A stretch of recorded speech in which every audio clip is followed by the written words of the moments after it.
11시 뉴스를 마칩니다. KBS.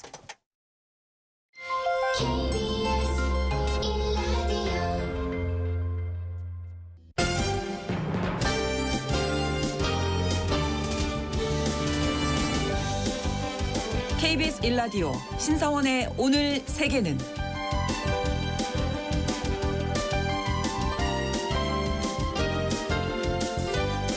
안녕하십니까. 아나운서 신성원입니다.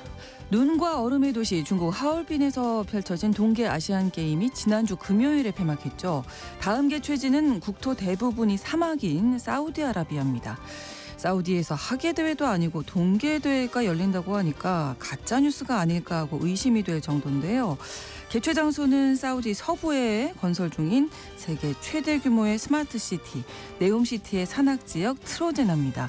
트로제나는 겨울철 기온이 섭씨 0도 이하로 떨어지고 드물지만 눈이 내릴 때도 있어서 동계 스포츠 대회 개최가 전혀 불가능한 곳은 아니라고 하네요.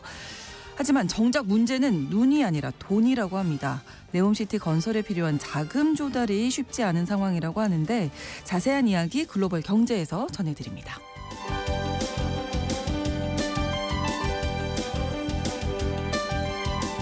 오늘 주목할 국제사회 뉴스는 헤드라인 뉴스와 키워드로 정리해드립니다. 통신원 취재 수첩 태국 방콕에서 준비하고 있습니다. 최근 태국에서 잇따른 중국인 납치 사건으로 중국인 관광객이 대폭 줄었다고 합니다. 한편 관광객들 때문에 태국인들이 겪는 고충도 있다고 하는데요. 관광대국 태국의 속사정을 통신원 연결해서 알아보겠습니다. 2월 20일 목요일 KBS 1라디오 신성원의 오늘 세계는 시작합니다.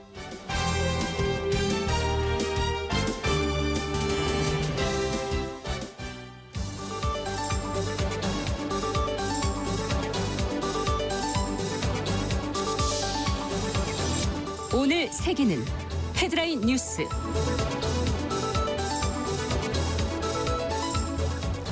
블라드미르 푸틴 러시아 대통령이 사우디아라비아에서 열린 러시아와 미국의 장관급 회담에 대해서 만족감을 표시했습니다.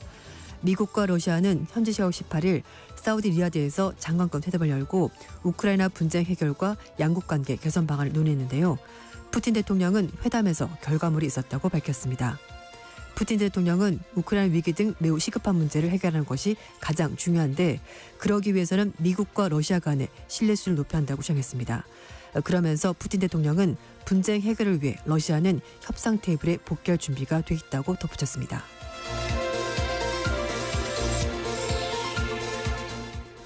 중국이 전기차 배터리에 쓰이는 리튬 추출용 흡착제 수출을 중단했습니다. 리튬 흡착제 생산 기업인 장수주 하이테크가 지난 1일부터 흡착제 수출을 중단한다고 고객사에 통보했는데요. 흡착제는 염수 등에서 리튬을 추출하는 데 사용되는 핵심 장비입니다. 중국은 세계 최대 리튬 추출용 흡착제 생산 국가인데요. 앞서 중국이 지난달 2일 배터리 부품 제조 및 희소금속 처리 관련 기술에 대한 수출 통제 추진에 나섰다고 밝혔습니다.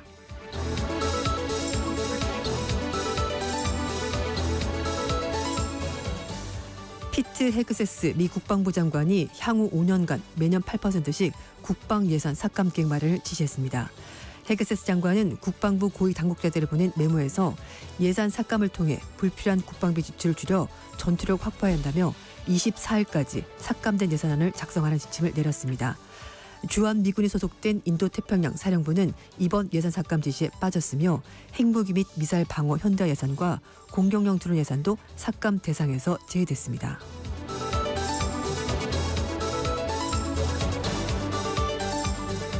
덴마크가 국방 예산 추가 편성과 함께 군 당국에 조속한 무기 조달을 지시했습니다. 메테 프레데릭센 덴마크 총리가 올해와 내년 국방비를 500억 크론의 우론으로 10조 원 추가 편성한다고 공식 발표했습니다. 프레데릭센 총리는 이번 증액을 통해서 덴마크 국방비가 국내 총생산 GDP의 3%를 넘길 것으로 예상했는데요. 일각에서는 트럼프 대통령이 덴마크 자치령인 그린란드를 편입하겠다는 의사를 노골한 것도 영향을 줬을 것으로 보고 있습니다.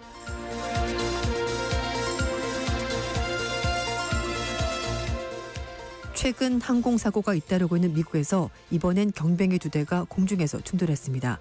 현지 시각으로 19일 오전 8시 30분쯤 애리조나주 마라나 지역 공항에서 경비행기 2대가 충돌한 사고가 발생했습니다. 사고를 낸 경비행기 중 한 대 타고 있었던 2명은 현장에서 사망했고 다른 경비행기에 탑승했던 2명은 다치지 않았습니다. 미 연방항공청은 이들 2대 항공기가 공항 내 상공에서 충돌했다고 확인했습니다. 미 국가교통안전위원회와 연방항공청은 사고 원인 등을 조사를 하고 있는데요. 사고가 난 공항은 관제탑이 없이 운영되는 공항이었습니다.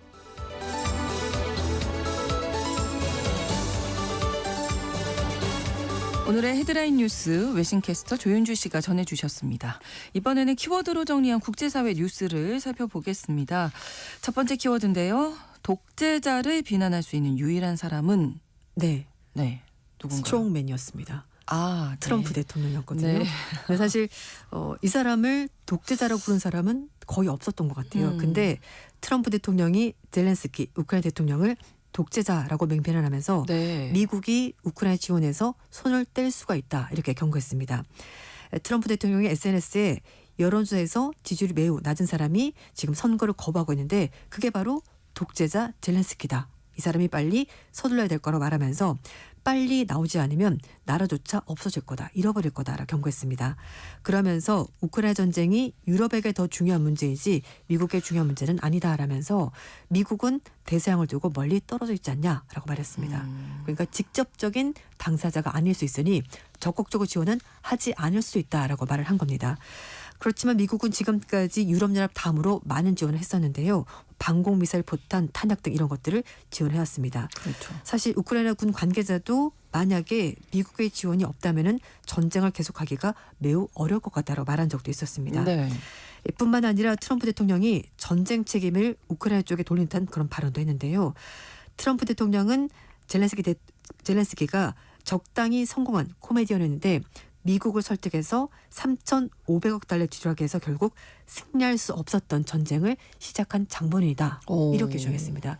근데 여기서 약간 짚고 넘어갈 게 있는데 3,500억 달러는 트럼프 대통령이 말을 한 것이고요. 네. 공식적인 집계를 봤더니 2022년부터 24년까지 했었을 때 유럽연합이 우크라이나에 448억 달러 지원했고요. 네. 미국은 312억 달러 지원했습니다. 그래서 금액의 차이가 꽤 있었습니다. 그러네요. 젤렌스키 대통령으로서는 무슨 말인가 네. 받아들이기 힘들지 않을까 싶은데 그렇습니다. 사실 지금 종전 협상에서도 지금 배제돼 있는 네. 상황이거든요. 맞습니다. 그래서 지금 트럼프 대통령의 침략 행보가 속도, 강도 모두가 예상을 뛰어넘고 있거든요. 네. 그래서 젤렌스키 대통령도 전면에 나서서 입장을 밝혔습니다. 트럼프 대통령이 허위 정보 공간에 살고 있는 것 같다라면서 사실을 제대로 파악하지 못한다라고 비판했고요. 네. 그러면서 미국이 우크라이나에 대해서 히토류 자원 지분을 50% 달라고 했는데 네. 자신은 나라를 절대 팔 수 없다면서 미국의 제안을 일축했습니다. 트럼프 대통령과 젤렌스키 대통령의 갈등이 격화되면서 앞으로 우크라이나 전쟁 향방도 어디로 갈지 알 수가 없어졌습니다. 영국의 텔레그래프지는 트럼프 행정부가 우크라이나 측에 재건 투자 기금 협정 초안을 보냈다가 막 얘기를 하면서 그걸 공개했는데요. 미국 쪽에서 우크라이나에 있는 항만, 인프라, 석유가스 등 국가 자원 전반에 대해서 통제권을 요구한 것으로 알려졌습니다. 네. 그러면서 여기에 우크라이나가 자원책을 통해서 번 돈의 50%를 미국이 가져가겠다고 협정 초안이 있다고 하는데요. 말씀인 것처럼 2022년 전쟁이 시작되고 나서 미국이 우크라이나 줄곧 지원해왔는데 거기에 대한 대가를 지불하라면서 5천억 달러까지 요구를 했다고 합니다. 근데 2023년 세계은행 기준 봤었을 때 우크라이나의 명목 GDP가 1,788억 달러거든요. GDP에 거의 3배 가까이 달하는 돈을 그렇죠. 달라. 이건 현실적으로 줄 수가 없는 돈입니다. 그래서 결국은 우크라이나를 미국이 결국 경제적으로 지배하겠다는 것 아니냐. 이런 얘기도 나오고 있습니다. 네. 이런 가운데 키어 스타머 영국 총리가 젤렌스키 대통령과 통화했다고 하는데요. 네. 젤렌스키 대통령은 민주적으로 선출된 사람이기 때문에 독재가 절대 아니다라고 얘기를 하고 있고요. 특히 이제 선거 얘기를 하는 건데 푸틴 대통령은 선거가 없었는데, 그러니까 사실 이 젤렌스키 대통령 임기가 2014년 3월 달까지거든요. 그렇죠. 임기가 지났는데 아직까지 대통령 자리에 있고 그런 사람과는 협상을 할 수가 없다. 네. 합법성이 없다라고 주장하는 겁니다. 그랬더니 영국 쪽에서 전쟁 중에 선거를 미루는 것은 2차 대전 이후에 늘 모든 나라가 했던 일이기 때문에 굉장히 합당하다라고 해명했고요. 올라프 숄츠 독일 총리 역시 전쟁 중에 적절한 선거를 치를 수 없다는 것은 우크라이나 헌법, 선거법에 잘 반영이 돼 있다. 이렇게 설명했습니다. 네. 미국의 우크라이나에 대한 생각이 어떤지를 좀 네. 엿볼 수 있는. 예. 그리고 한편으로는 푸틴 대통령의 입장도 마치 트럼프 대통령이 대변해 준 것 같은 인상이 그렇죠. 있습니다. 예. 네. 자, 다음 키워드입니다. 과거는 과거일 뿐. 네. 1945년 종전 후에 80년 맞게 되는 종전 그 총리담화 발표가 있는데요. 네. 이게 보통 10주년 주기로 총리담화가 나오는데 네. 이걸 반대하는 목소리가 일본 집권 자민당 내에서 나오고 있습니다.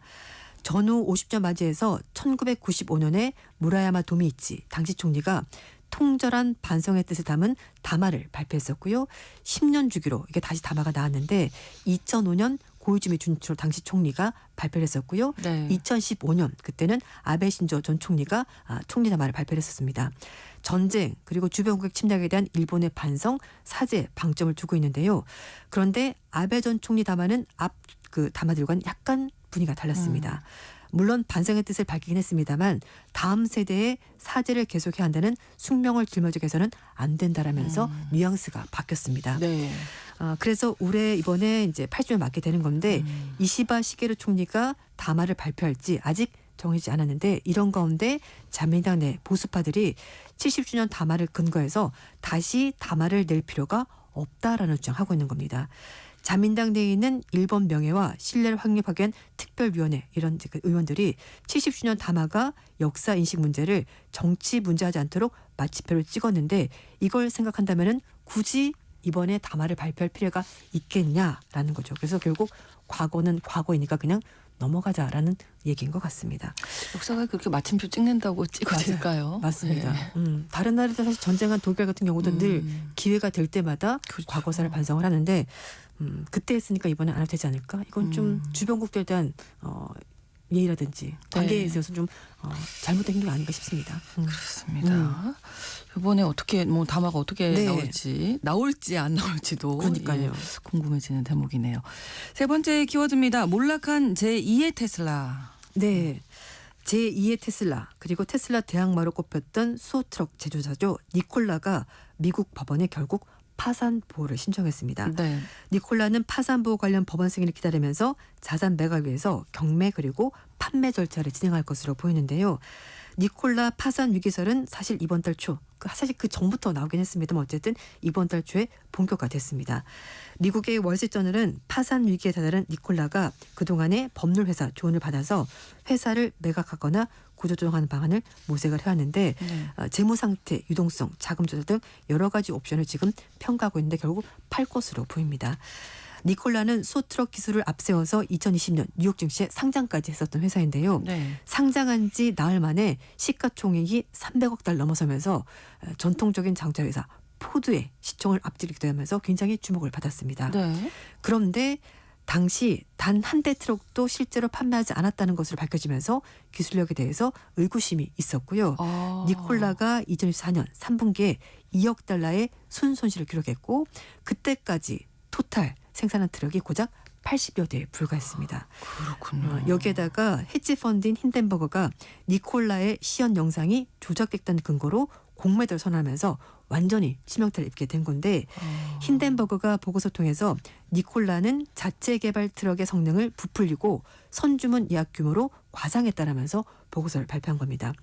힌덴버거가 당시 공개한 니콜라 홍보 영상을 보면은 네. 수소 트럭 주행 영상인데요. 이게 직접 달리는 것이 아니라 경사가 있는 언덕 꼭대기에서 트럭을 아래로 굴러가면서 장면을 촬영한 것이라고 폭로를 한 겁니다. 아 정말요? 네. 근데 니콜라 측에서는 이게 직접 운전해서 가는 거다라고 말했는데 그게 아니라 자동차를 굴린 겁니다. 이건 거짓말이잖아요. 네. 그래서 니콜라 창업자가 CEO가 결국 2012년 사기 혐의로 징역 4년 선고받았고요.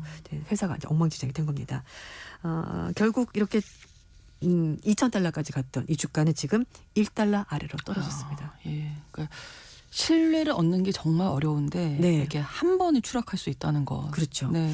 근데 뭐 테슬라 CEO 일론 머스크도 뭐 언제까지 뭐 발표하겠어요. 뭐 될 것 같습니다라고 했지만 지키지 못한 적이 있긴 하거든요. 근데 완전한 거짓말은 아니었기 때문에 예. 약간 그런 문제가 있긴 합니다만 어쨌든 한때 대항마에서 완전히 몰락했습니다. 예. 결국은 파산 보호를 신청했습니다. 그렇습니다.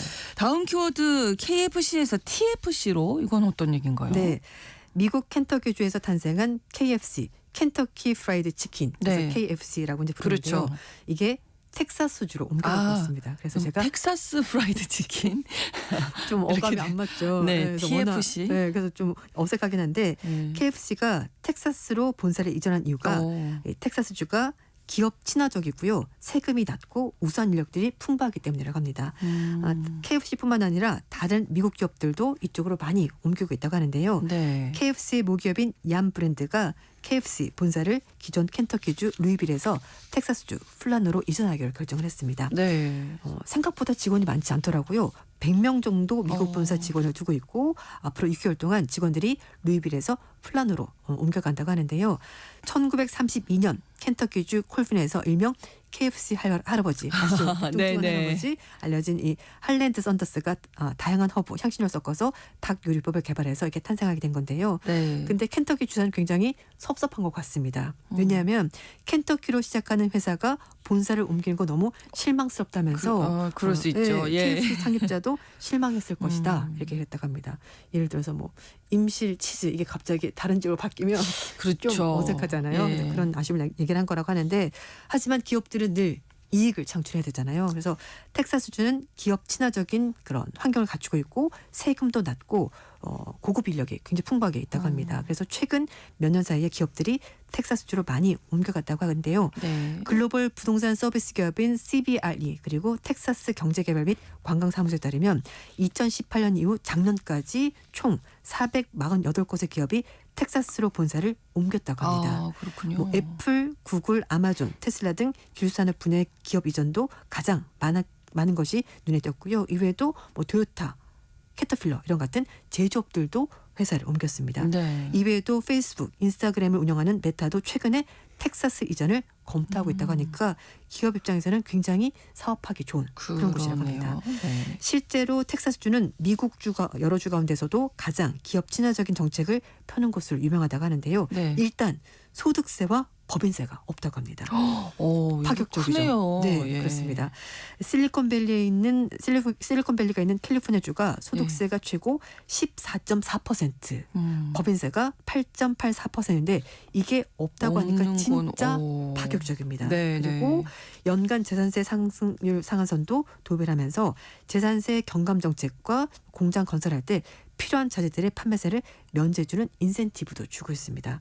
그래서 텍사스에 1,900개가 넘는 외국 기업을 유치하는 등 지난 20년 동안 미국 내 외국인 직접 투자가 가장 많은 지역이 바로 텍사스주라고 합니다. 네. 텍사스 산업펀드 그리고 중소기업 지원 정책 등 기업들에 대해서 여러 가지 자금 조달도 많이 이루어지고 있다고 하는데요. 뿐만 아니라 오스틴을 중심으로 해서 텍사스 주립대 그리고 AML 같은 이런 명문 대학들이 있기 때문에 그렇죠. 좋은 노동력을 갖추고 있어서 기업들이 굉장히 좋아하는 곳이라고 합니다. 또 하나가 있습니다. 공화당 지지 기반이 확고한 곳이거든요. 그래서 네. 트럼프 대통령이 당선이 됐으니까 네. 뭔가 공화당 친화적인 정책이 있을 것이고 그러면 그 혜택을 텍사스 쪽 볼 거다라고 얘기를 하고 있고요. 특히 석유, 가스 등 천연 자원이 많은데 그동안 민주당 정부에서는 이런 걸 좀 규제를 많이 했거든요. 그렇죠. 이게 풀리면서 텍사스주의 생산이 크게 늘어날 것으로 보고 있습니다. 네. 이래저래 굉장히 좋아지는 그럼 것이죠. 기업 입장에서 너무나 좋은데 이게 소비자에게도 좀 그럼요. 돌아오기를 기대를 해봅니다. 다음 키워드 소음과 함께 사라지다. 네.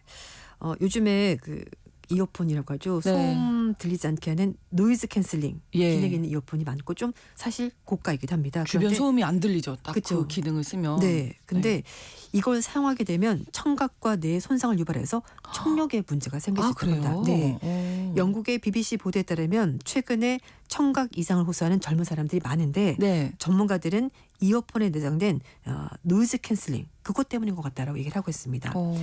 청각 정보 처리 장애 뭐 APD라고 하는 그런 이제 뭐 병명이라고 할까요? 진단명이 있는데요. 네. 이 진단을 받은 25세 한 남성이 청각 정보 처리 장애는 청각 정상적인 청력에도 불구하고 말소리를 처리하는데 어려움을 겪습니다. 그러니까 들리기는 들리는데 이게 네. 무슨 의미인지 정확히 파악하지 못하는 건데요. 일단 청력 손실과 달리 뇌에 문제가 발생하면서 겪는 증상이라고 합니다. 그러니까 주변 소음 속에서 언어를 이해하지 못하는 겁니다. 우리가 주변에 자동차가 지나가도 옆에 사람이 말하는 게 무슨 말인지 알아들을 수가 그렇죠. 있잖아요. 근데 네. 이 청각 정보 처리 장애를 겪게 되면은 이게 섞이면서 무슨 말인지 알아들을 수가 없게 되는 겁니다. 그래서 A 씨가 이것 때문에 강의를 온라인으로 자막으로 봤다고 하는데요. 직접 강의실에 들어가서 강의를 들었더니 네. 모든 말이 다 섞여서 약간 횡설수설 이렇게 들린다고 합니다. 그런 현상이 벌어진다는 거죠. 그래서 이 작은 소음들 때문에 강의 내용을 이해하지 못했다 이렇게 말했다고 하는데요. 네. A씨가 하루에 5시간 이상 노이즈 캔슬링 탑재된 무선 이어폰을 사용했다고 하고요. 많이 전문가들- 쓰긴 했네요. 네. 5시간 근데 생각해 보세요. 이상이면. 출퇴근할 때 한두 시간? 그렇죠. 그리고 뭐 공원 산책할 때 한두 시간 이러면 네네네. 5시간이 충분히 들을 수가 있거든요. 네. 그래서 어떤 전문가들은 이 5시간 동안 쓴 것이 좀 문제가 된 것 같다라고 보는 건데요. 네. 노이즈 캔슬링 때문에 뇌가 자동차 경적 소리와 이런 일상 소리를 전혀 알아듣지 못하게 되는 거죠. 잊어버리게 되면서 문제가 생기는 건데 특히 10대 후반에 돼야지 뇌가 복잡하고 높은 수의 청취 기술을 완성하게 되는데 이때 노이즈 캔슬링이 많이 하게 되면은 일상 소음이 없는 환경이 있기 때문에 말과 소음을 처리하는 능력이 현격히 떨어지니까 알아듣지 못하게 되는 거라고 합니다. 네, 적당한 소음도 들을 맞아요. 필요가 있다. 네, 그런 그렇습니다. 얘기네요. 그래서 예. 가능하면 헤드폰 사용을 좀 줄여달라고 그렇죠. 전문가들이 전체적인 시간 줄이는 거는 필요하겠네요. 네, 맞습니다. 다음 키워드 하나만 더 알아보죠. 아기와 거시경제. 이건 어떤 얘기일까요? 네, 이거 사실 논문 제목인데요. 네. 노벨 경제학상을 받은 클로디아 골딘 미국 하버드 교수가 네. 아기와 거시경제라는 논문을 발표했습니다. 이게 뭐냐면 집안에서 남성들의 가사노동 참여도가 어떠냐에 따라서 출산율이 달라집니다. 네. 네.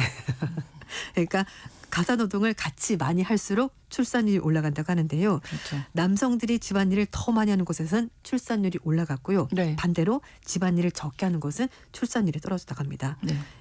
출산이 떨어지는 곳 대표적인 나라 우리나라. 맞습니다. 혹시 우리나라가 예인가요? 그렇습니다. 그렇군요. 한국, 그리스, 이탈리아, 일본, 포르투갈, 스페인 이런 데서는요. 네. 출산율이 1.3% 내로 굉장히 떨어져 있습니다. 근데 보십시오. 포르투갈, 스페인, 이탈리아 이런 나라들은 유럽 국가 중에서도 약간 마초 문화, 네. 남성 중심의 문화가 좀 강한 곳인데요. 그런 나라들이었고 반대로 덴마크, 프랑스, 독일, 스웨덴 이런 나라들은 출산율이 좀 조금 높긴 했습니다. 우리나라보다. 그래서 이런 차이가 있다고 하는데요. 특히 네. 극단적인 예시가 바로 한국이었는데 우리나라가 합계 출산율 0.72명이지 않습니까? 그래서 네. 여성이 남성보다 매일 3시간 더 가사노동을 하고 있는데 그게 문제가 되고 있다고 골든 교수가 짚었습니다. 네, 이게 도와주시는 게 아니라 같이. 일을 하는 거라는 거. 네, 맞아요. 가사노동 꼭 기억하시기 바랍니다. 출산율이 높아집니다. 네, 헤드라인 뉴스와 키워드 외신캐스터 조윤주 씨와 함께했습니다. 고맙습니다. 감사합니다.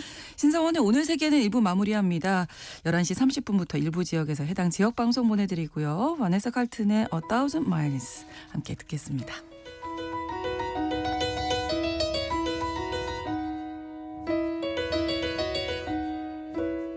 Making my way downtown, walking fast, faces pass and I'm homebound. Staring blankly ahead, just making my way through the crowd. And I need you, and I miss you, and now I wonder if I could fall into the sky. Do you think time would pass me by? 'Cause you know I'd walk 1,000 miles if I could just see you tonight.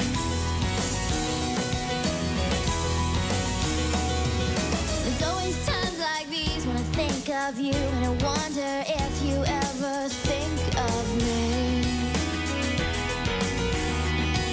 'Cause everything's so wrong and I don't belong, living in your precious memory.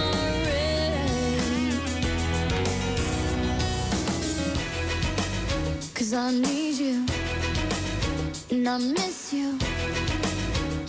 Now I wonder if I could fall into the sky. Do you think time would pass me by? Oh, 'cause you know I'd walk 1,000 miles if I could just see you tonight.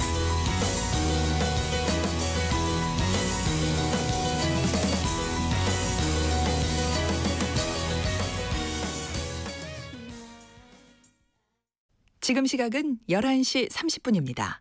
KBS Ladies and gentlemen. 국제사회의 다양한 뉴스를 한눈에 KBS 1라디오 신성원의 오늘 세계는 세계를 바로 보는 최소한의 투자입니다.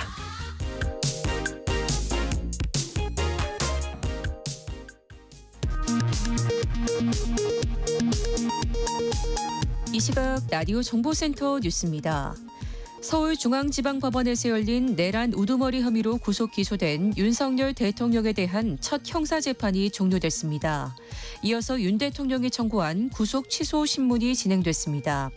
구속 취소 신문에는 윤 대통령이 직접 출석했습니다. 윤석열 대통령의 탄핵 심판 10차 변론 기일이 오늘 오후 3시 헌법재판소에서 열립니다. 이번 10차 변론에는 한덕수 국무총리와 홍장원 전 국가정보원 1차장, 조지호 경찰청장 등 3명의 증인 신문이 예정됐습니다. 10차 변론에서 증인 신문이 마무리된다면 헌재는 이번 달 안으로 최후 변론 기일을 잡고 이르면 다음 달 중순쯤 선고를 내릴 것으로 예상됩니다. 원달러 환율과 국제유가가 오른 영향으로 지난달 생산자 물가가 한 달 전보다 0.6% 올랐습니다. 1년 전과 비교하면 1.7% 올랐습니다. 생산자 물가는 상품의 도매가와 수입 가격 등을 말합니다. 산업통상자원부 무역위원회가 오늘 중국산 후판의 반덤핑 조치에 대한 의견을 모을 예정입니다. 현대제철은 지난해 7월 중국산 후판으로 인해 국내 산업계가 피해를 보고 있다며 무역위에 제소했습니다. 후판은 두께 6mm 이상의 강판으로 조선업에 주로 쓰입니다. 국민권익위원회는 일부 공공기관들이 예산이 없다는 이유로 필기 없이 면접만으로 직원을 뽑는 관행을 해결하기 위해 여러 공공기관이 함께 필기시험을 실시하는 방안 등을 정부에 권고했습니다. 블라디미르 푸틴 러시아 대통령은 사우디아라비아에서 열린 러시아와 미국의 장관급 회담에 만족감을 표시하면서 종전협상에 우크라이나도 참여할 것이라고 말했습니다. 푸틴은 아무도 우크라이나를 이 과정에서 배제하지 않는다고 말했습니다. 지금까지 라디오 정보센터 뉴스 정한나였습니다.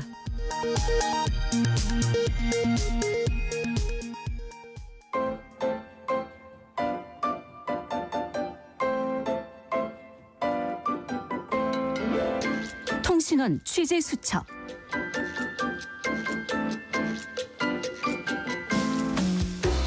통신원 취재 수첩 오늘은 태국 방콕으로 가보겠습니다. 김종민 통신원이 연결돼 있습니다. 안녕하세요. 네, 안녕하세요. 네, 요즘 중국인들의 태국 방문이 좀 뜸하다고요? 예, 최근에 중국인 배우 왕싱, 배우 활동명 싱싱은 태국에서 드라마 캐스팅을 미끼로 유인당하는 온갖 이유를 들어 태국 북부 치앙라이로 끌려와서 그대로 태국과 인접한 미얀마 미화와디의 어떤 시설로 끌려가 납치된 사건이 있었습니다. 네네. 이후 또 다른 모델이나 일반 중국인들의 납치와 구출 소식으로 한동안 태국이 떠들썩했는데 네. 이 사건으로 중국인 관광객들 사이에는 지금 태국이나 동남아 여행 자체가 매우 위험하다는 인식을 불러일으키게 되었습니다. 사건이 중국인 관광객들의 태국 여행 취소 행렬로 이어지자 태국 정부는 억울하다며 해당 사건은 중국인들을 중심으로 미얀마에서 일어난 사건이며 태국과는 아무런 상관이 없다고 진화에 나섰지만 지금도 여전히 중국 관광객들에게는 큰 우려를 낳는 여행지로 취급되고 있습니다. 네. 최근 캄보디아에서도 비슷한 납치 문제로 캄보디아 정부 역시 대대적인 소탕 작전을 펼치기도 했는데 네. 중국인들이 주축이 되어 동남아 국가에서 범죄를 저지르고 있어 큰 문제가 아닐 수 없습니다. 이들은 주로 고액의 연봉을 주겠다고 현혹한 후 납치, 감금과 고문을 통해 보이스피싱이나 자금 세탁 등 범죄의 피해자들을 이용하는 등 아주 질 나쁜 범죄를 저지르고 있습니다. 네. 우리 국민들도 이런 중국 갱단에게 저질러지는 범죄에 피해가 없도록 주의를 기울여야 하겠습니다. 네. 누군가 정상적이지 않은 과한 연봉을 미끼로 해외에서 특히 동남아시아에서 일하며 즐길 수 있는 직장을 제안하면 다시 한번 주의 깊게 생각해봐야 하겠습니다. 고액의 연봉이다 이러면 조금 의심을 하셔야 되겠습니다. 전반적인 치안 상황 태국 어떻습니까? 여행 가도 괜찮은 건가요? 예, 결론부터 말씀드리자면 특히 네. 태국 방콕 및 푸켓, 파타야와 치앙마이 등 주요 관광지 치안 수준은 안전한 편입니다. 네. 하지만 그럼에도 불구하고 태국 역시 사람이 살아가는 곳 아니겠습니까? 네네. 여러분들이 태국 여행할 때 조심하셔야 할 사항은 분명히 있습니다. 네. 시내에서는 웬만한 골목길 정도는 그리 크게 염려할 필요가 없지만 도심 곳곳에 주의가 필요한 곳들은 있습니다. 특히 환락과 골목 근처의 경우 오토바이 소매치기나 일명 퍽치기 같은 범죄가 발생하기도 합니다. 네. 특히 외국인과 유흥가 밀집 지역의 경우 해외에서 원정온 범죄자들이 나쁜 짓을 하기도 합니다. 주의하셔야 됩니다. 네네. 그리고 교통사고 역시 주의해야 합니다. 태국은 보행자보다는 차량의 우선권이 있는 것처럼 운전자들이 주의를 보행자들에게 주지 않습니다. 항상 길을 걸어 다닐 때는 차량, 특히 오토바이에 주의를 기울여야 합니다. 네. 횡단보도 건널 때도 조심하셔야 합니다. 태국 운전자들은 횡단보도 보행자 우선 원칙을 크게 상관하지 않습니다. 특히 차량 진행 방향이 우리와는 정반대라서 이 역시 주의가 요구됩니다. 네. 최근에 우리나라 관광객이 횡단보도 신호에 길을 건너다 신호를 무시한 오토바이에 치여 병원으로 후송되는 사고가 있었습니다. 해당 횡단보도는 불과 몇 개월 전 태국인 의사가 길을 건너다 과속 오토바이에 치여 사망한 곳이기도 합니다. 교통사고 정말 주의하셔야 되겠습니다. 근데 그 관광객들이 오히려 태국 사회에 문제를 일으킨 사건이 있었다고요? 예, 이 역시 태국 북부에 숨겨진 보석이라 불리는 빠이가 요즘 핫한데요. 네. 빠이는 태국 북서부 매홍선주에 위치한 작은 마을입니다.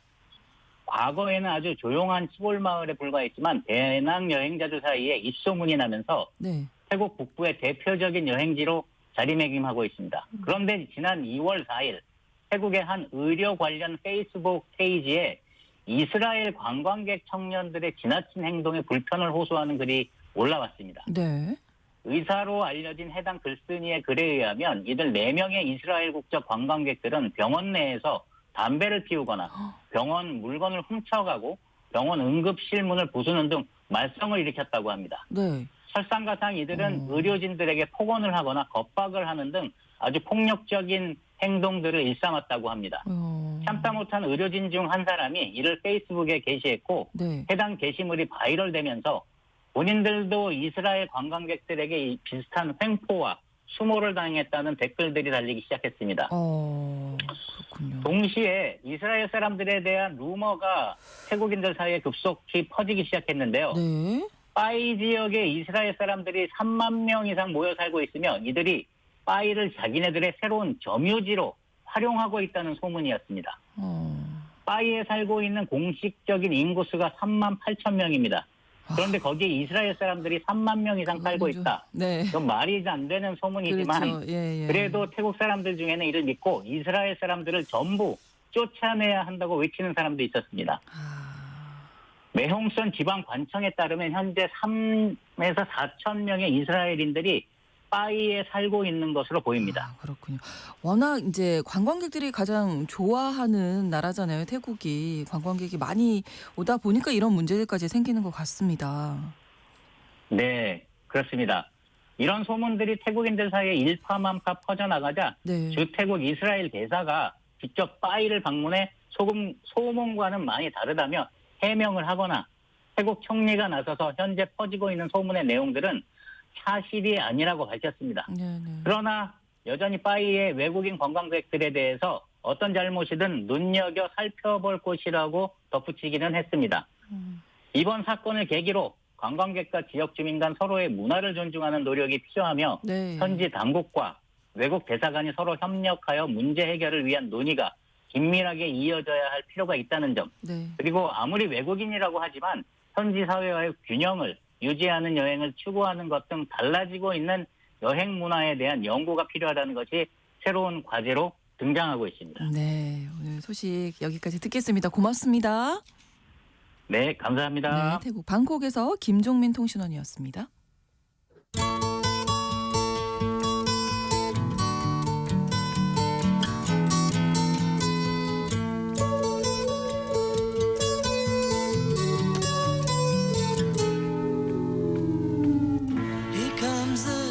경제 이슈 짚어보는 시간 글로벌 경제입니다. 2029년 동계아시안게임 사우디아라비아 네옴시티에서 열립니다. 사막에서 겨울 스포츠 이벤트가 열리는 것도 의문인데 최근에 네옴시티에서 여러 불협화음이 생기고 있어서 과연 이 아시안게임 개최가 가능하겠냐 이런 우려까지 나오고 있는데요. 오늘 네옴시티 프로젝트 현황에 대해서 알아보겠습니다. 3프로TV 언더스탠딩 김상훈 기자와 함께합니다. 어서 오세요. 네, 안녕하세요. 자, 네옴시티 이제 많이 뉴스를 통해서 들어보셨을 거고 네. 이 아시안게임 열리는 도시가 트로제나더라고요. 맞습니다. 네, 어떤 곳인가요? 네옴시티는 총 사업비만 5천억 달러. 뭐 지금 환율로 치면 한 720조 원쯤 되거든요. 예, 그 정도 어마어마해요. 돈이 들어가는 뭐 네. 사우디의 메가 프로젝트인데 네. 근데 많은 분들께서 폭이 200m, 그다음에 높이가 500m인 건물이 170km의 길이로 쭉 늘어서 있는 사진 많이 보셨을 것 같은데 이 신도시 더 라인으로 많이 알고 계십니다만 네. 사실 네옴시티는 정확히는 사우디의 서쪽, 그다음 서쪽에 있는 그 이집트와 이스라엘, 요르단과 맞닿아 있는 접경 지역을 가리키는 명칭이에요. 네. 거기에서 5곳을 개발하는 사업인데 이 지역의 면적이 사실 서울시 면적의 44배쯤 되거든요. 예. 어마어마하게 큰 그렇군요. 땅인데 더 라인은 이 네옴 지역을 수평으로 가로지르는 직선 도시인 거고 예. 더 라인 말고도 뭐 바다 위에 떠 있는 부유형 산업단지인 옥사군, 그다음에 홍해의 고급 휴양지로 만들겠다라고 하는 신달라, 네. 그다음에 아카바만 해안을 따라서 뭐 호텔, 문화시설을 만드는 뭐 마그나, 뭐 네. 이런 총 5개의 프로젝트로 구성이 돼 있습니다. 아. 2029년에 뭐 동계 아시안 게임이 열리는 토로제나는 그 중에 하나인 산악 관광단지 개발 사업인데 네. 뭐 사우디가 열사의 땅이라고는 하지만 토로제나 같은 경우는 해발 1,500m 정도에 위치해 있어요. 그래서 겨울철에는 꽤 날씨가 춥습니다. 뭐 온도가 섭씨 0도씨 밑으로 내려간다고 오, 하니까 그래요. 그래서 이 산으로 둘러싸인 분주의 인공 호수를 만들고 그 네. 주변에 뭐 실내외 경기장, 그다음에 호텔 등 이런 휴양 시설을 짓는 게 뭐 사우디의 계획인 건데 다만 여기 눈이 안 오는 지역이어서 뭐 인공 눈으로 경기장을 만들어야 하는 과제가 있습니다만 그게요. 네. 뭐 이런 뭐 사막에서 하는 동계 올림픽이다. 이것만 놓고 봐서는 뭐 환경적인 조건이 동계 아시안 게임을 여는 걸 불가능하게 만드는 건 아닙니다만 네. 대신에 최근에 네옴시티 전체 프로젝트가 뭐 사업비 조달에 어려움을 겪고 있는 상황이라서 네. 뭐 덩달아 4년 뒤 동계 아시안 게임을 못 치르는 것 아니냐, 뭐 이런 우려의 목소리가 나오고도 있는 상황입니다. 사업비 조달에 어려움을 겪고 있다면 이 네옴시티 프로젝트 자체에 좀 차질이 있겠네요. 네, 아무래도 그럴 수밖에 없는데요. 뭐 네옴시티 프로젝트의 심장은 말씀드렸던 더 라인이라고 네. 하는 건설 사업인데 이게 원래는 2045년까지 900만 명이 사는 신도시를 만들고 1차적으로는 2030년까지 150만 명이 사는 도시를 만들겠다라고 하는 게 목표였습니다만 네. 사실 뭐 많은 분들이 보셨겠지만 이 그 더 라인 같은 경우에는 기름이 이렇게 많이 나는 사우디임에도 불구하고 기름을 안 쓰는 100% 신재생 에너지로만 쓰는 네, 그런 도시로 짓겠다라고 하는 이런 화려한 계획들이 있는데 그래서 뭐 우리나라에 있는 2022년쯤에 뭐 삼성물산이랑 현대건설이 뭐 이 수직 도시의 기초공사를 뭐 수주했다. 네. 그래서 뉴스에 많이 나왔어요. 맞습니다. 네. 문제는 이 계획이 계속 축소되고 있다는 건데요. 그래서 원래 외신드 같은 경우는 2030년까지 완공될 수 있는 구간은 전체 170km에서 2.4km에 불과할 것이다. 뭐 이런 예상들을 내놓고 있고요. 사우디 같은 경우에도 2030년까지 150만 명이 사는 도시를 만드는 게 아니라 30만 명을 입주시키는 걸 목표로 하겠다라고 이렇게 목표치를 내려잡기도 했습니다. 아, 그렇군요. 그렇다 보니까 과연 이 개발 프로젝트가 뭐 제대로 굴러가고 있는 것이냐라는 얘기가 나오고 있는 것이고요. 뭐 재밌는 건 뭐 이런 우려를 의식해서이겠지만 뭐 더 라인의 최고 운영자가 네. 주기적으로 SNS에 최근 공사 진행 상황을 사진으로 찍어서 올려요. 그래서 예. 최근 상황을 보면 뭐 네.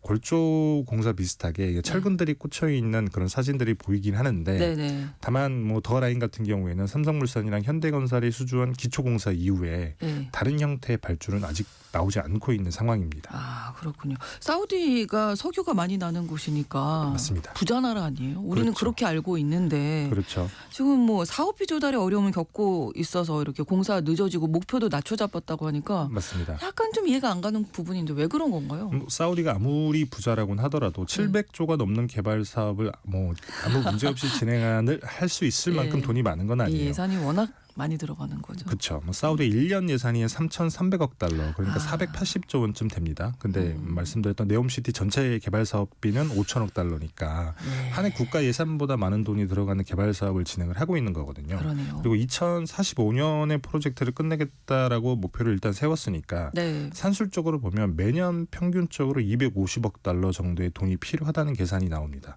이게 국가 예산의 7% 정도거든요. 네. 그리고 또 개발 사업이 사실 네옴시티만 있는 것도 아니에요. 뭐 돈이 많아서 그런 건지 모르겠습니다만 사우디 왕가의 발원지를 복원하는데 또 뭐 개발비가 한 622억 달러쯤 됩니다. 예. 이거 말고도 한 10여 개 정도의 다른 개발 사업들이 있거든요. 네. 이 나머지 개발 사업도 뭐 사업비가 한 2,300억 달러 정도가 돼요. 그러면 네옴시티까지 더한다고 하면 한 해 개발 사업, 뭐 한 해가 아니라 총 개발 사업비가 뭐 7,300억 달러. 돈 들어갈 갈 곳이 너무 많은데요. 맞습니다. 네. 사업을 그래서 왜 이렇게 많이 벌린 거예요? 우리나라 돈으로 치면 1,000조 정도가 되는데 천조요. 그러면 산술적으로 매년 뭐 한 그 43조 원이 넘는 그러니까 국가 예산의 한 10% 가량을 개발 사업비에만 써야 된다는 건데 네. 아무리 기름이 뭐 많고 또 앉은 자리에서 돈을 많이 버는 중동 최대 산유국이라고 하지만 네. 과연 이게 가능하겠냐라고 하는 건 사실 어떻게 보면 상식적인 물음표라고 할 수도 있는 거죠. 사업 계획을 왜 이렇게 짰는지 그것도 알아보고 싶긴 한데 일단은 뭐 네. 산유국 같은 경우에 국부 펀드 있잖아요. 그렇죠. 엄청난 규모로 알고 있는데 맞습니다. 거기서 사실 좀 당겼으면. 국부 펀드까지 따져봐도 뭐 쉽진 않은데 아, 그래요? 말씀처럼 중동 산유국은 기름을 팔아서 번 돈으로 뭐 국부 펀드를 쌓아두죠. 네. 중동 산유국이 대부분 기름 많이 나지만 인구가 크지 않은 그런 그렇죠. 국가들이기 때문에 그래서 중동에서 기름을 팔아서 가장 많은 돈을 버는 나라가 사우디인 건 맞습니다. 국제유가가 만약에 배럴당 80달러라고 하면 네. 대략 한 해 2,100억 달러. 그러면 우리나라 돈으로 300조 원쯤 되거든요. 네. 이 돈을 원유를 수출해서 벌 수 있는 건데 그래서 근데 여기서 한 70% 정도는 정부가 재정으로 가져가요. 오. 사우디 같은 경우에는 인구가 그래도 2천만 정도 되는 중동에서 조금 규모가 있는 나라이기 그렇죠. 때문에 네. 그러면 기름 팔아서 번 돈을 차곡차곡 다 쌓지 못하고 정부가 재정으로 가져다 쓴다라고 하면 네. 당연히 그 기름 판 돈을 쌓아놓는 국부 펀드 같은 경우에는 사우디 국부 펀드가 뭐 PIF라고 하는 거거든요. 네. 그래서 이 덩치가 옆 나라 아랍에미레이트보다 더 적습니다. 많이 썼군요. 그러니까. 그렇죠. 네네. 그래서 사실 이 PIF가 네옴시티 개발의 주체이거든요. 그래서 운용 자산이 뭐 지금 추정컨대 한 9,300억 달러 정도가 되는 걸로 알려져 있는데 네. 이것도 네옴시티 준비한다라고 해서 아람코 사우디 정부가 아람코의 주식을 뭐 PIF로 이렇게 편입시켜서 덩치가 조금 커진 거지 그 전까지는 한 7,800억 달러 정도였습니다. 뭐 7,800억 달러 같은 경우에도 우리 돈으로 치면 1,100조 원쯤 되니까 큰 돈인 건 맞는데 네. 근데 옆에 있는 아부다비 UAE 아랍에미레이트 같은 경우에는 UAE 전체 국부펀드의 규모가 1조 7천억 달러 정도 되고요. 오. 쿠웨이트 같은 경우에도 그 거의 사우디에 맞먹을 만큼 9,300억 달러 정도 되는 국부펀드를 쌓아놨어요. 네. 그래서 사우디의 기본적인 재정 구조가 네. 기름 팔아서 돈은 많이 벌지만 그중에 70%는 정부가 가져다 쓰는 구조라서 예. 버는 만큼 돈을 많이 쌓아놓지는 못하는 그런 구조인 거라는 거죠. 그러니까 많이 사용하고 이게 국부 펀드가 있어도 지금 당장 쓸 수 있는 돈이 없는 거네요. 그러면? 뭐 지금 당장 쓸 수 있는 돈은 있기는 합니다. 네. 뭐 말씀드렸다시피 뭐그 9,300억 9,300억 달러 네. 정도의 돈을 쌓아놓은 건 맞으니까. 네. 근데 국부펀드의 운용자산이라고 하는 게 사실은 당장 쓸 수 있는 현금은 아니거든요. 그러니까요. 그게 예를 들면 기업이라든지 뭐 아니면 부동산이라든지 이런 자산으로 가지고 있는 건데. 그렇죠. 그래서 어쨌든 쓸 수 있는 돈을 수치화한 게 운용자산일 뿐인 거고. 네. 그래서 PIF가 쓸 수 있는 현금 같은 경우에는 사실 2022년 9월 기준으로 한 뭐 500억 달러 정도였어요. 70조 원쯤 되는데 네옴시티 딱 개발 사업 시작 무렵인 2023년이 되면 150억 달러. 한 3분의 1 토막이 납니다. 그러네요. 그리고 지금은 더 적을 가능성이 굉장히 높은데 이렇게 현금이 많으니까 최근에는 투자 회사 주식들을 많이 팔고 있습니다. 그리고 뭐 이슬람 금융으로 뭐 돈을 빌리기도 하고 그다음에 뭐 금융기관에서 일종의 마이너스 통장을 만들어서 당장 필요한 현금을 충당하고 있는 그런 실정인 건데 네. 물론 PIF의 자금을 온전히 네옴시티에만 쓴다라고 하면 뭐 불가능한 건 아니에요. 네. 아까 말씀드렸다시피 뭐 다른 개발 사업도 많이 있기도 합니다만 네. 근데 최근에 사우디가 여기에만 돈을 쓰고 있는 건 아니죠. 많은 분들 알고 계시겠지만 사우디가 물 쓰듯 돈을 쓰고 있는 분야가 스포츠 사업이에요. 그러니까요. 전 세계 스포츠 선수들 중에서 돈을 가장 많이 번다라고 하는 선수가 사실 사우디 프로축구 팀에서 뛰는 호날두잖아요. 네. 알 나스르 FC라고 하는 팀에서 뛰고 있는데 연봉이 지난해 무려 2억 6천만 달러, 우리나라 돈으로 한 2,800억 원 됩니다. 연봉이. 네. 근데 이 알 나스르 FC가 PIP 소유 구단이고요. 그리고 지금은 뛰지 않고 있긴 합니다만 네이마르라고 하는 또 다른 슈퍼스타 축구 슈퍼스타가 있잖아요. 2천억 원이 넘는 돈을 써서 영입한 사우디 프로축구팀 알힐랄이라고 하는 것도 또 여기도 PIF가 소유한 구단입니다. 그래서 지금도 사우디 축구팀은 유명 축구 선수를 영입하기 위해서 엄청나게 많은 돈을 쓰고 있기도 하죠. 왜 그러는 거예요? 빈살만 그 왕세자가 축구를 좋아해요? 그냥 스포츠를 통해서 뭔가 부르과시하는 걸 좋아하는 것 같아요. 그렇군요. 그래서 앞으로도 스포츠 육성 사업에 계속 돈 쓰겠다고 많이 얘기를 하고 있고 좀 개발할 것들이 너무 많이 남아있는 것 같은데.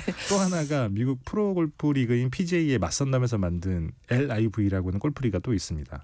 여기도 스타 선수들 영입하기 위해서 뭐 천문학적인 돈을 많이 썼는데 쉽게 얘기하자면 국부 펀드 규모가 크고 뭐 네옴시티 개발 사업에만 쓴다고 하면 뭐 충분히 가능은 합니다만 여기 말고도 뭐 여기저기 어마어마한 돈을 뿌리고 다니는데 과연 사우디가 이 모든 걸 감당할 수 있을 만큼 기름을 팔아서 돈 잘 버냐? 그건 아니라는 거죠. 그러니까 100번 다 이해를 해서 그럼 어쨌든 사업 벌려놓은 게 있으니까 해야 되잖아요. 그렇죠. 마무리는 해야 하니까 뭐 투자를 유치하다든지 뭐 대출을 좀 당긴다든지 뭐 이런 방법. 뭐 그런 방법도 있죠. 그래서 처음 네옴시티 사업을 시작할 때 사실 외부 투자 유치를 하기는 했어요. 근데 원래 목표액은 1,000억 달러, 그러니까 전체 사업비의 한 20%쯤 되죠. 140조 원이 목표였는데 목표치의 3분의 1인 330억 달러 정도밖에 유치를 못했습니다. 사실 외부 투자 유치라고 하는 게 그 개발 사업이 완공이 된 뒤에 돈을 잘 벌 수 있다라고 하는 어느 정도의 확신이 있어야만 투자를 하게 되는 건데 사실 네옴시티 개발 사업 같은 경우에는 공상 영화의 한 장면 같은 이 청사진들이 굉장히 많이 있습니다. 이 시선을 굉장히 압도하는데 근데 냉정하게 생각을 해보면 과연 저렇게 해서 돈을 벌 수 있느냐 따져보면 그렇지는 않다는 거예요. 예를 들면 더 라인 같은 신도시가 만들어진다고 하면 어쨌든 이 어마어마한 개발비가 들어가니까 누군가가 돈을 주고 사야 되잖아요. 그렇죠. 근데 사막 한가운데 성벽처럼 이렇게 길게 늘어진 그런 어떤 아파트, 집을 과연 누가 큰 돈을 주고 살 수 있겠냐. 이런 문제가 하나 남아있고 또 하나 도시라고 하는 게 사는 사람 입장에서는 편의시설이 다 밀집되어 있어야만 어떻게 보면 최고 효율성을 내는 건데 근데 사실 기업이라고 하는 옥사곤이라고 하는 단지는 수십 킬로미터 떨어져 있습니다. 관광 산업을 한다라고 하는 뭐 신달라라든지 그다음에 그 토르제네 같은 경우에도 수십 킬로미터 떨어져 있고요. 이게 쉽지 않네요. 맞습니다. 그래서 이렇게 어떻게 보면 사업성 면에서는 네옴시티 개발 사업이 좀 꽝이다. 그러니 당연히 외부에서 자금 조달하는 것도 쉽지 않은 거죠. 그럼 하나밖에 없네요. 기름을 많이 팔아서 맞습니다. 돈을 조달할 수밖에 없네요. 사실 그것밖에 안 남아 있는 건데 그마저도 좀 쉽지 않다는 말씀을 드리려는 건데 사우디를 보려면 균형 재정 유가라고 하는 지표를 아주 유심 있게 보셔야 되는 게 이게 뭐냐면 사우디 정부의 재정을 균형으로 맞추는 국제 유가가 얼마인지 계산한 숫자예요. 뭐 예를 들면 배럴당 얼마에 팔면 사우디 재정이 뭐 똔똔은 되겠다. 흑자도 아니고 적자도 아닌. 그래서 2023년 기준으로 봤을 때 사우디의 균형 재정 유가가 배럴당 91달러였습니다. 그보다 3년 전인 2020년에는 균형 재정 유가가 74달러였거든요. 이게 무슨 얘기냐고 하면 균형 재정 유가가 올라갔다는 얘기인 건데 그동안 뭐 기름 팔아서 번 돈보다 더 많이 썼다는 거예요. 그래서 빚이 축적이 돼 있다는 거죠. 그래서 근데 또 여기다가 PIF의 재정까지, 그러니까 국부펀드의 재정까지 포함을 하게 되면 균형 재정 유가는 배럴당 108달러까지 올라갑니다. 올라가겠죠. 계속 올라갈 거예요. 이렇게 많은 돈을 쓰고 있으니까요. 그렇죠. 그리고 뭐 이후에 네옴시티 개발이다, 호날두 영입이다, LIV 골프리그 개설이다 해서 엄청나게 많은 돈을 썼잖아요. 제가 엄마였으면 많이 혼낼 것 같은데 지금. 그래서 아마도 2025년 현재는 균형재정 유가가 이보다 훨씬 더 윗줄에 있을 가능성이 높아요. 근데 지금 두바이의 평균 가격은 배럴당 78달러 정도밖에 안 되거든요. 그래서 사실 이것마저도 이미 많은 빚을 내면서 뭔가를 해야 되는 상황인 건데 더더군다나 최근에 트럼프 대통령이 취임하면서 가장 먼저 서명한 행정명령이 에너지 개발을 하겠다. 하잖아요. 수단과 방법을 가리지 않고. 근데 최대 산유국이 사실 지구 최대 산유국은 사우디가 아니라 미국이거든요. 만약에 미국이 기름을 훨씬 더 많이 뽑아낸다. 그러면 유가가 더 올라갈 일은 없다는 거예요. 아, 그러네요. 그렇게 되면 사우디는 계속 이렇게 어떻게 보면 재정이 나빠지는 상황으로 개발 사업하고 돈을 써야 되는 그런 상황에 있다는 겁니다. 절약해야 되겠는데요. 지금부터는 그렇죠. 사우디 입장에서는 내 외부적인 여건이 쉽지 않은데 일단 지금 뭐 2045년까지인가요? 벌려놨으니까 그렇죠. 또 아시안 게임도 치른다고 그렇죠. 하니까 빨리 뭔가 이루어져야 되긴 할 텐데 네. 사우디는 지금 어떤 얘기인가요? 이게 저는 일단 너무 걱정되거든요. 일단 사우디는 목표치는 축소는 했지만 문제는 없다. 그런 문제 상황인데 없대요? 사실 또 이 네옴시티라고 하는 게 빈살만 왕세자의 핵심 정책이기도 해요. 그렇죠. 비전 2030이라고 하는. 맞아요. 네, 그리고 네. 사우디 같은 경우는 전자의 왕권 국가이기 때문에 네. 이제 뭐 본인이 물러설 가능성은 제로 가깝기도 하고 그래서 뭐 네옴시티 사업도 무산이 되지는 않을 거다. 이제 많은 사람들이 그렇게 생각을 합니다만 네. 바깥에서 보는 우리는 아무래도 우려가 있을 수밖에 없고 너무 걱정돼. 그래서 많은 분들이 주목을 하는 게 2029년 트로제나 동계 아시안 게임이다.